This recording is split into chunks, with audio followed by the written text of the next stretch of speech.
निष्काम भाव से सेव्य एवं आदरणीय विश्व की समस्त जनता जनार्दन का सप्रेम हार्दिक अभिनंदन करता हूँ।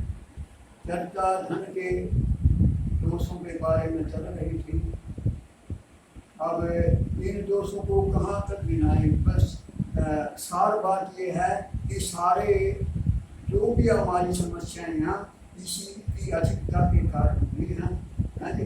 तो अब किस किस के दोष गिनाएंगे? तो दोष गिनाने के बाद फिर पंजाब की कहावत है कि तू अपने आप सुधार तन होर नाल की, तू अपनी गठड़ी संभाल तन तोड़ नाल की। तो एक जनता जनार्दन से मैं हाथ जोड़कर यही प्रार्थना करता हूँ कि हमने अपने आप को ही सुधार लेना में आनंद है, क्योंकि जो कोई क्या कर रहा है तेरे भावे जो करे भला बुरा संसार, नारायण को बैठ का अपना बहुबार। तो ये जो आत्मनिर्भर चैनल चलाया है, तो आत्मनिर्भर के बारे में आत्मनिर्भरता के रहस्य को जान लेने के बाद हमें किसी समस्या का भी हल करने के लिए कुछ नहीं पड़ेगा, अपने आप ही हो जाएगा। क्योंकि भगवान आदि शंकराचार्य ने कहा चित्तैकाग्रम तु सल्लक्ष्ये समाधान, सारे समाधान ये चित्त की एकाग्रता से शुद्ध असल लक्ष्य, सत का लक्ष्य क्या है? भगवत प्राप्ति। तो सत लक्ष्य है हमारा जो उद्देश्य है ना, वो दृढ़ निष्ठा करके भगवान की तरफ का हो जाएगा, तो फिर ये कोई समस्या नहीं रहेगी। और ये एक ही साध है सब सजा, सब साध है सब जाए, जो सींचा मूल को तो पूरा फर्क आए। मूल कौन है? भगवान। और एक भगवान, तो एक को साथ दिया, भगवान को साथ दिया, जड़ों में भगवान की मतलब भगवान की सेवा करती। भगवान की सेवा कौन है? ये जनता है। तो जनता जनार्दन की क्या निष्काम भाव से सेवा करती, तो मतलब ये एक ही सट गया तो सब साध है, मतलब सब शासित हो जाएंगे, अर्थात सारी समस्याएं खत्म हो जाएंगी। तो ये आत्मनिर्भर के रहस्य को हमने क्या, आत्मा से जो आश्रित है, आत्मा स्व, स्व कौन? स्व और स्व, ये आत्मा और परमात्मा। तो मतलब आत्मनिर्भर का मतलब है सच्चिदानंद। आत्मा पे जो निर्भर है वो सच्चिदानंद स्वरूप ही है। सत चित आनंद। सत मैंने सदा रहने वाला, और चित मैंने ज्ञान, और आनंद सुख। तो सभी प्राणी सभी जीव ये चाहते हैं कि मैं कभी मरूं ना, सदा रह जाऊं। और क्या कहते हैं कि मेरे सारी बातों का ज्ञान हो जाए, सत्य हो गया, चित्त हो गया, आनंद, मेरे को सुख है, कभी दुख ना आए। तो ये ऐसी क्यों मन में आई? क्योंकि ये हमारा स्वरूप ही ऐसा है। अगर हमारा ऐसा स्वरूप ना, हमारे में हिम्मत ना हो, जिस चीज के बारे में हम कुछ भी नहीं सोच सकते, वो हमारे मन में भी क्यों आएगी? तो ये जो मन में आए कि हमें मरे नहीं, ये किसको सोच करके आई है? क्योंकि ये शरीर तो मरना ही मरना है, और शरीर ये जड़ है, इसको ज्ञान भी नहीं हो सकता। और ये कभी सुख कभी आनंद भी इसका नहीं छूगा। आनंद का मतलब इसका विरोध नहीं है कोई। तो जिसके पीछे, जिस सुख के पीछे दुख नहीं, वही आनंद है। और ये जो शरीर है ये तो द्वंद्व स्वरूप है, मतलब कभी सुख कभी दुख, कभी लाभ कभी हानि, कभी मान कभी मान, कभी राग कभी द्वेष, कभी दिन कभी रात। लेकिन सूर्य के पास ना दिन है रात है। क्यों? कि रात होगी तो दिन जरूर होगा, दिन होगा तो रात जरूर होगा। तो सूर्य के पास प्रकाश ही प्रकाश है। तो हमको तो आनंद ही आनंद है, दुख का तो काम ही नहीं है। और चित्त, हम ज्ञान का स्वरूप ही हैं, हम सत्य का स्वरूप ही हैं, हम सत्य स्वरूप, चित्त स्वरूप और आनंद स्वरूप हैं। और वो भी सत्य चित्त आनंद कैसे हैं? घन। घन मैंने क्या होता है? घन जिसके ऊपर लोहा फूटा जाता है और लोहे को सुधार दिया जाता है, रहा है, लेकिन उस घन का कुछ नहीं मिलता। घन न्यू का जो स्थिर रहता ठोस है उसका कुछ नहीं मिलता। सकता। जैसे घन का कुछ नहीं बिगड़ता ना, ऐसे ही हमारे सत्य का भी, हम मरते ही नहीं है। हमारे सत्य का, हमारे चित्त का, हमारे अर्थ का, आनंद का घन की तरह ये स्थिर है, ठोस है, ये अविनाशी है, इसका कुछ भी नहीं बिगड़ सकता। तो फिर हम इससे वंचित क्यों है? हम शरीर को लेकर के मरना नहीं चाहते, शरीर को लेकर ज्ञानवान होना चाहते हैं, शरीर को लेकर के आनंदित होना चाहते हैं। शरीर,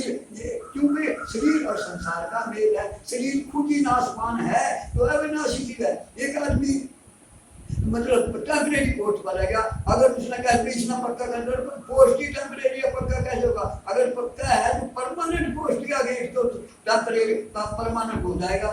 तो ये जो शरीर ही टेम्परेरी है, तो इसमें परमानेंट सुख कैसे मिलेगा, परमानेंट ज्ञान कैसे मिलेगा, सच्चाई इसको मतलब कैसे रहेगा? तो जब ये रह ही नहीं सकता, तो इसको लेकर के हमें सच चीज आनंद होना चाहते हैं। तो सच चीज आनंद होना जो है ना, वो शरीर को लेकर के कभी नहीं हो सकता, और आत्मा को लेकर के कभी हम इसमें फंसेंगे, हम तो बंधन मुक्त हैं। तो ये सच्ची आनंद क्या है? आत्मनिर्भर। तो हम हैं आत्मनिर्भर। ये नहीं है कि इतना धन हो जाएगा, इतना ये होगा, ये होगा, बाहरी वस्तु को लेकर के हम मतलब आत्मनिर्भर कहें, कितना धन दे दिया, आत्मनिर्भर, मैं नौकरी लग गया, आत्मनिर्भर हो गया, मेरा इतना काम बढ़ गया, मेरे पास 10 कोठी बढ़ गई, मैं आत्मनिर्भर। अरे ये सारा का सारा नाशवान है। अगर ये नहीं जाएगा, शरीर चला जाएगा, शरीर क्या अरब खरब द्रव्य है, उनके अष्टो राज और तुलसी जो निज मरण है, तो आवे के ही काज, जहाँ से सूर्य निकला और जहाँ छिपा उतना आपके पास आपका राज हो गया और अरबों खरबों धन हो गया। लेकिन एक सांस बकाया नहीं है, तो वो अरबों खरबों धन और इतना बड़ा राज किस काम आवेगा? कि इस सारे राज और सारे धन दौलत के बदले में एक सांस मिल जाए, क्या मिल जाएगा?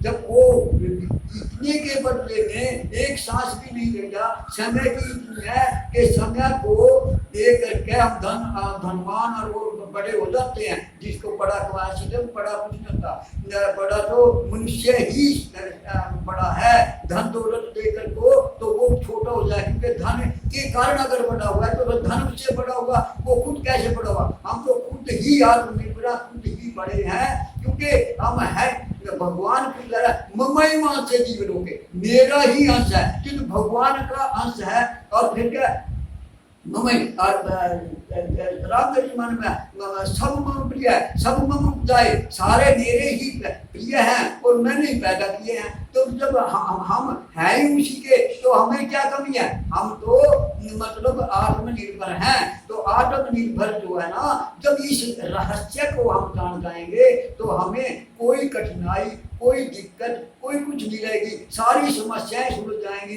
तो ये समस्याएं कहाँ उलझी हुई हैं? ये केवल समस्याएं हमारी अज्ञानता के हमने अपने स्वरूप से भटके हुए हैं। और भटके क्यों हैं?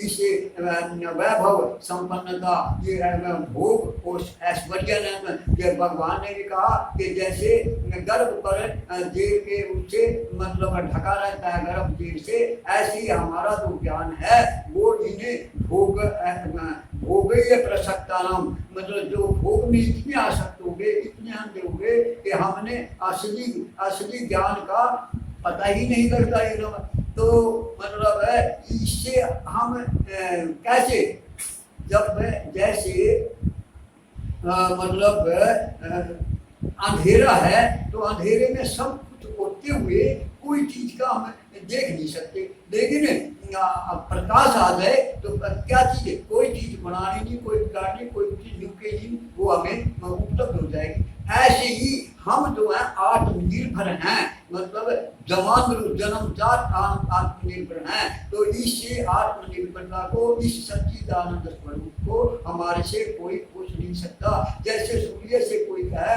कि बीच का प्रकाश छीन लेंगे क्या?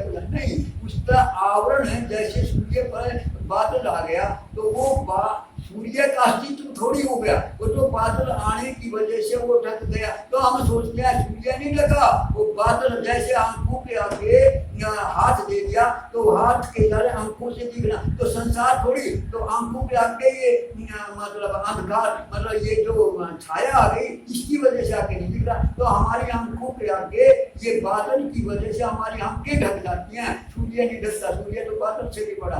तो जब बादल के द्वारा सूर्य ढक जाने से उसके अस्तित्व में ऐसा पड़ता है कि शायद सूर्य चला गया। इसी प्रकार से हमारा जो सच्चिदानंद स्वरूप है वो इसी भोगा शक्ति के कारण हमारे से लुप्त हो गया, असलियत में लुप्त हुआ नहीं है, हमने मान लिया। तो ये जो सच मैं बता रहा हूँ कि भाई हम स्वतः आत्मनिर्भर है, ये सच्चाई है, ये पक्की बात है, ये द्रुत बात है। अगर इस पर हम दृढ़ निश्चय करके, मतलब दृढ़ उद्देश्य अपने सत्य लक्ष्य को, ताकि भाई लक्ष्य हमारा यही है कि हम आत्मनिर्भर ही हैं, तो ऐसे इस बात पर हम दृढ़ हो जाते हैं। तो भगवान मतलब क्योंकि हर व्यापक सर्वत्र समाता, भगवान तो सब जगह व्यापक है।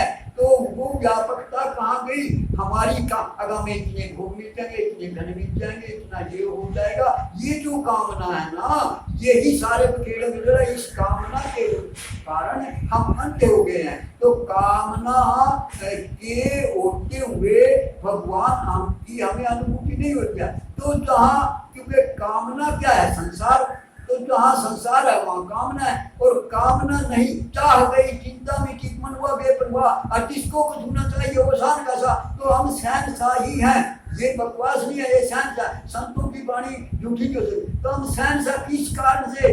कामना की। और कामना कोई हमारी जन्म सिद्ध कामना तो किसी की पूरी होती है। जिसने मान लिया हम सुखों की कामना करते हैं, क्या दुख की कोई कामना करते हैं? दुख नहीं आते। और क्या बिना कामना किए जब दुख धक्के से आ जाते हैं तो दुख को कोई नहीं चाहता, लेकिन आ जाता है। तो बिना कामना किए आता है। जब बिना कामना किए दुख आता है तो बिना कामना किए सुख भी आएगा।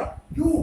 ये सुख और दुख का तो ये चक्र है और विधान से चल रहा है। हमारी मर्जी से ना सुख आता ना दुख आता, इसमें हम बंधे हुए हैं, प्रारंभ के अधीन है। तो हमने ना सुख की परवाह करनी ना दुख की परवाह करनी, हमने तो अपनी ड्यूटी निभानी है जी, अपना कर्तव्य निभाना है। आज क्या है, सब अधिकार की चेष्टा करते हैं। मेरा अधिकार, मैं तो ये मिलना चाहिए, हमारे को ये मिलना चाहिए, हमारे को मिलना चाहिए। अरे मांगना तो भगवान से भी अच्छा नहीं, और सरकार से, उससे, जनता से, किसी से भी मांगना का मरना तो मरण, मांगना तो मरने से भी बदतर है। और ये जो हमने मांगने की आदत पड़ गई, ये दे दो हमारे को, ये दे दो, जितना मांगना शुरू किया उतनी हम फंस गए। पहले कुछ भी हमारे पास नहीं था, लेकिन हम दाता थे, और अब सब कुछ हमारे पास है फिर भी हम भिखारी हैं। तो क्या है, हम लक्ष्य से भटक गए। हमारा तो आत्मनिर्भर है, हम उससे भूल गए।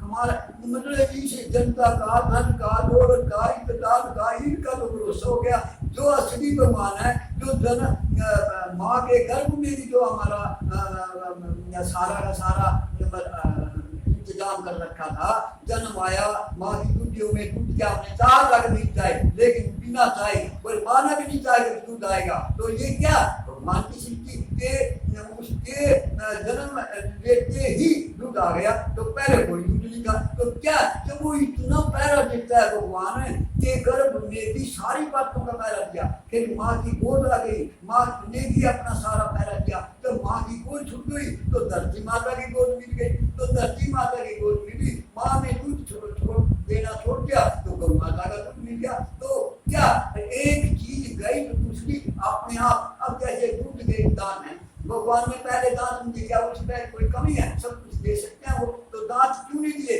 क्योंकि इसकी मशीन बड़ी नाजुक है, अगर दांत देगी तो सकल चीज खाने का बेकार हो जाएगा। तो ऐसे उसको दांत दे दिए। जब दांत दिए तो थोड़े ऐसे दिए, अगर थोड़ा थोड़ा ही खाने लगा तो दूध के दांत बोलते हैं उनको। तो फिर वो जब थोड़ा और खाना लगा तो दूध के दांत उसको पता नहीं चलता कब टूट के फटाफट टूट जाते। बुढ़ापे में टूटते हैं, पता लगता है एक दांत का, लेकिन उन फटाफट टूट जाते हैं दूध के दांत, उनको पता नहीं लगता। तो भगवान ने दांत दिए थे, पहले दिए नहीं उसके फायदे के लिए, जब दांत दिए खोज दिए बचपन के उसके फायदे के लिए, और बुढ़ापे में फिर खोज दिए तो उसके फायदे के लिए। लेकिन हम वो फायदा नहीं सोचते, बुद्धिमान हो जाते हैं, अपनी बुद्धि चलाते हैं तो फंस जाते हैं कि हम तो दूसरे कान में डालेंगे। तो दूसरे भगवान ने कमजोरी नहीं दिखाई, ये दिखाई कि मशीनरी इसकी नाजुक हो गई है बुढ़ापे में, अब ये सख्त चीज खाएगा, इसके दांत टूटने फिर नरम खाएगा ठीक रहेगा। तो लेकिन ना मतलब कुछ मैं दांत चढ़ा दूंगा, ये चश्मे वाला जो भी भगवान की तरफ से एक वकील गुजरेगा तो भगवान से कहने लगा मेरे को कोई अपॉर्चुनिटी नहीं दी और मेरे को कोई अवसर नहीं दिया बचने का, आपने एकदम मेरे को उठा दिया। अब कोई कम से कम नोटिस देते हैं, कहना भाई नोटिस तो तेरे पास आए, आंखों का नोटिस दिया, आपने चश्मा लगा दिया, आपको काल धोले बाल करे तो आपने काला करके वो इसका नोटिस का इग्नोर कर दिया, फिर आपके कानों की गिर मशीन लगा के इग्नोर कर दिया। ऐसे तुम करते रहे, कहाँ का करते, तेरे को उठा दिया। ऐसे ही भगवान की तरफ से नोटिस भी ये चेतना सचेत करने के लिए, लेकिन हम इसकी तरफ ध्यान नहीं देते और फंसते चले जाते हैं। तो अब हम अपने स्वरूप को अगर अपने स्वरूप को हम समझ जाएंगे तो हमें सच्ची बात का, पक्की बात का पता लग गया, फिर हम क्यों उड़ जाएंगे इनमें, मतलब हम क्यों किसी दास का स्वीकार करेंगे, क्यों करें, क्यों हम हैं आत्मनिर्भर। तो जब आत्मनिर्भर का पता चल जाएगा तो फिर क्या हमारा जीवन का जो परम लक्ष्य है जिसके लिए हम आए हैं और जो मतलब भगवान ने जिस कार्य के लिए भेजा वो पूरा हो जाएगा। फिर उसका पूरा क्यों कि भगवान जैसे माँ बाप है, संतान है हो गई तो संतान के सारा कुछ करते हैं और फिर ये आशा करते हैं उसकी जितनी अटकेलियां होती हैं, उल्टे सीधे काम करा, उनको आनंद आता है, उनकी तोतली बोली में भी आनंद आता है। तो भगवान ऐसे ही वो उससे प्रेम करते हैं बच्चे से, ऐसे ही भगवान की ये सारी बात बाड़ी एक को हम बहुत श्यामा भगवान ने ऐसी अपने से प्रेम करेंगे, मेरे से अपना प्रेम दिखाने के लिए भगवान तो बेटे हमने क्या तो प्रेम के वशीभूत होकर का अवतार भी वो सृष्टि के उसने नहीं अपने प्रेम को प्रदर्शन करने के लिए, और जो आप उनके भक्त हैं उनको प्रेम में मतलब प्रेम के दर्शाने के लिए, प्रेम दिखाने के लिए अवतार है। वैसे उन्होंने अवतार क्यों है तो उनको भी आनंद आता है, जैसे भगवान को प्रेम में आनंद आता है ऐसे परिवार को भी आनंद आता है। इस आनंद का जब हमें मिल जाएगा तो फिर ये ना तो ये कम होता ना ये घटता, ना कैसे तेरे को प्यास लगी है तो प्यास क्या चुटू पानी पिएंगे, प्यास ना पानी पीते गए ना तो पेट भरा और ना प्यास बुझी और ना पानी खत्म हो गया। तो इसको ऊपर क्या रस आ रहा है तो रस का भंडार रस, और इसी को आनंद प्रेम में बदल जाता है, इसी को रासलीला कहते हैं। तो जब ये रासलीला में आ गए तो हमारा जीवन का परम लक्ष्य प्राप्त हो गया। नारायण नारायण।